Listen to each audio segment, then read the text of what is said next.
It's Joshua Vergara from Android Authority. What's going on, everybody? Let's take a quick look back at the Xperia Z. It holds on its shoulders the hope that Sony becomes not only more relevant in the smartphone market, but one of the top manufacturers in the game.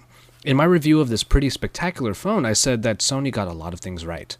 So, what we are doing here is comparing the Xperia Z to a couple of other phones that helped propel their respective companies higher than they already were, the best-selling Samsung Galaxy S3 and the iPhone 5 by Apple.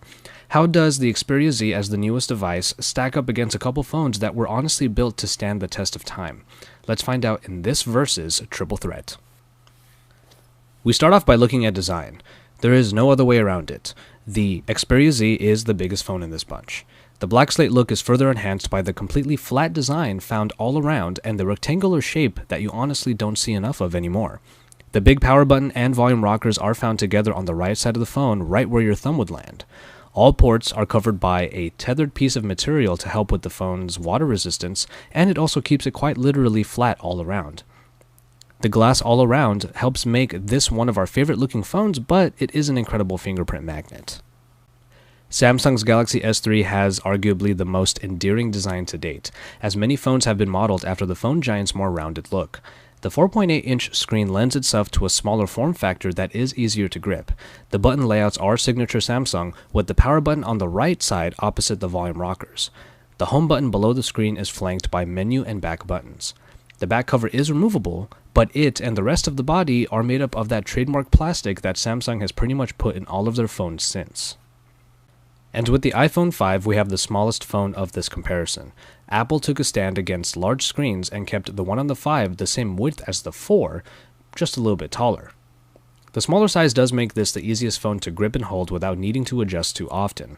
The buttons are signature Apple, with the power button at the top, with the volume buttons and the silence toggle on the left. The trademark home button is on the face below the screen. The aluminum unibody is definitely a tried and true design for Apple that has been deserving of praise.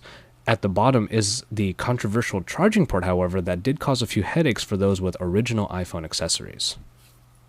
Ultimately, I have to give the design point to the Xperia Z, primarily because it brings us a design that we haven't seen in a while, if at all.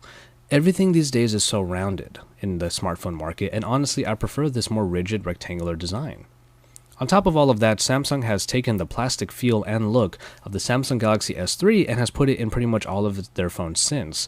It's a design that honestly we're getting a little bit tired of, and as with the iPhone 5, it's basically the iPhone 4 just a little bit bigger. I give props to the Xperia Z for giving us something new. That all being said, however, when it comes to the point for feel, I have to give the second point in this comparison to the Samsung Galaxy S3. Yes, the Xperia Z is a wonderful looker, and its larger screen size gives us a lot to be happy about, but it isn't something we're completely used to yet. 2013 is the year of the 1080p screen, but any newcomers to that particular market will find a learning curve. Before you think I'm just picking on the iPhone, however, I do have to say that having a 4.7-inch phone for a while now has made me used to it. Now when I pick up an iPhone, it just seems way too small, and it feels really foreign and weird. Thus, the comfort and feel point does have to end up going to the tried and true design of the Galaxy S3. The battle for the display might seem like an uphill battle, and that is kind of true. The screen on the Xperia Z is, after all, what we're going to be seeing more of in the coming months.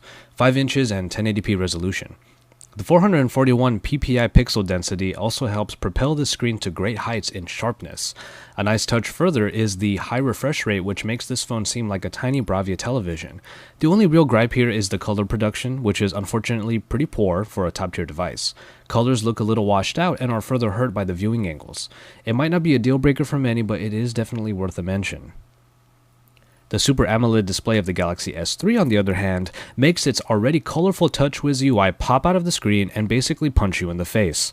The smaller screen makes for a 720 resolution instead, and a pretty low 306 ppi pixel density. Thus, things aren't necessarily as sharp as the Xperia Z, but they're still quite viewable. Though the specs are a little bit low, the practice on this display is still ultimately pretty great, and most users these days will still be very happy with the display found on the Galaxy S3. The iPhone continues its smaller stature role by having the 4-inch display capable of 1136 by 640 resolution, and in this case, the medium level to 326 ppi pixel density. It is a very good display for its size, and it does hold its own with good color production and decent sharpness. This is actually Apple's greatest display on any of their phones, and it does deserve that praise. Now, I have been getting to know the 5-inch display phones quite well, and to be honest, I get it now. 1080p displays do a great job of making media even better than on smaller screens or lower resolution displays, or God forbid both. The Xperia Z screen is an example of our future as smartphone users. Even if the screen does have some lackluster color vibrancy, I have to admit it is still the most enjoyable time of this bunch for me, so it gets the point in display. In terms of performance, the Xperia Z has the advantage of being the newest phone. It sports the incredible quad-core 1.5 GHz Snapdragon S4 Pro processor backed by an Adreno 320 GPU, a set that powers current top devices.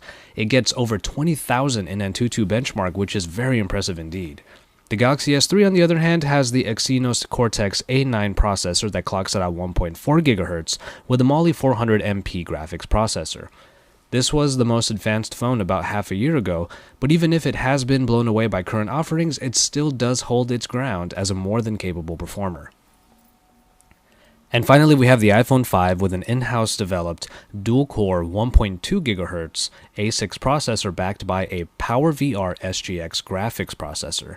It is a package that has been able to power some of the best that the Apple App Store has had to offer, and that is a feat in and of itself. Some good optimization and control by Apple's part makes this phone still seem as sprightly as the day it was first released. Though practice means more than scores, you just can't deny how much the Xperia Z excels. All the great scores it has been putting out definitely translate into usage, so it gets the point for great performance in this round. When we look at hardware, we look primarily at extras. Now, two features that many top-tier devices have been lacking as of late are removable batteries and expandable memory. While the unibody design of the Xperia Z does keep the battery fixed, one of the many covered ports is indeed the SD card slot. NFC and the rest of the connectivity bevy are still available here as well. The Samsung Galaxy S3 has a removable back cover, however, which allows full access to both the battery and the SD card slot, just part of all the things that it did get right at release. NFC in this case takes the form of S-Beam in the S3, and it was a very well marketed feature. And finally, the iPhone's signature aluminum body design keeps all of these bits from being available. There's no replaceable battery, no expandable memory, and also no NFC. So for all that it does, the Samsung Galaxy S3 gets the point for having everything our users crave from their top-tier devices. Some true differences are found in the software. The Sony Xperia Z sports Jelly Bean 4.1 and thus includes with its customized UI, Google Now. The inclusion of small apps makes multitasking even easier. Aside from all this, however, Sony has put in a few of their own touches. Generally, however, the Xperia UI here actually looks a lot like Ice Cream Sandwich. The black and gray tones are accented by blue, by default, and the whole interface looks very simplistic while remaining functional. I find that you either love TouchWiz or hate it. It is one of the most colorful user interfaces for Android and sticks with rounded, almost bubbly design choices rather than the more rigid feel of other operating systems. Jelly Bean 4.1 is what you have here if you updated recently, so the great Google Now is also available. However, the feature that I want to mention here is Multiview, which allows you to essentially cut the display in half for two different apps to run at the same time. It does take multitasking to a whole new level. And finally, we have iOS, which is only found on the iPhone. As one of the first truly advanced interfaces for mobile phones, it was quite the innovation. However, despite changes here and there through the years, the operating system essentially looks and works the same. There is no app drawer, and all apps are put on the home screens to be organized by folders. Only in the last couple iterations did Apple finally include the notification dropdown that lacks the power widgets found in the other two in this comparison. That all being said, however, the controlled app ecosystem does ensure that the general feel of iOS is pretty seamless. It has smooth transitions and generally continues to perform about as well as it did out of the box. Optimization in a system without fragmentation is one good advantage here. But I've never quite been a fan of the app-centric design of iOS. The lack of widgets and easy customization make iOS unappealing to me and to most Android users. If I had to pick one here, it would have to be the Xperia Z because of its simplistic design that does just enough to look good while remaining functional. And as far as multi-view goes, imagine how good that will look on a 5-inch 1080p display. And finally, we have the camera. The Xperia Z has the most megapixels in this bunch, with 13. It is definitely the biggest gun, and all those megapixels are, for the most part, used quite well. Pictures have a nice color reproduction and the details in photos are very good. Obviously, lighting takes a big role here, as it should for any photography. The Samsung Galaxy S3 with 8 megapixels, however, has largely the same kind of deal. Colors in this and the Xperia Z tend to take on a cooler tone, and the detail quality is still quite nice. But then you got the iPhone 5's camera, which takes on the obvious warm tones that you notice quite immediately. While detail is great across the board with these three cameras, this warmer tone that the iPhone gives just looks more pleasing and thus yields a more usable picture. I don't like how the iPhone 5 has very few options for tweaking the camera, as 16:9 ratio is more my style than the 4:3 that it will always do in the built-in camera app. Nonetheless, I am happy with the pictures from the Xperia Z and the Galaxy S3, but with the iPhone's camera, once used to film an entire independent film, mind you, it is definitely deserving of all of that praise. And so, there you have it. I have one point that I want to drive home here. While the Xperia Z did walk away with the most points, I look at these three phones and realize that the mere act of just picking one of these phones is really awesome.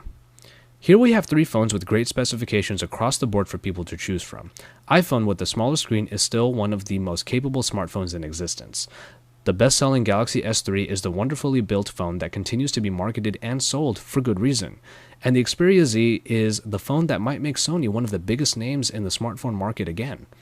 It is also the example here of the smartphones of our future, so it deserves its praise for being the most powerful and enjoyable of the bunch, at least for me in this comparison. So stay tuned to Android Authority because we have a lot coming in the following weeks, as we are your source for all things Android.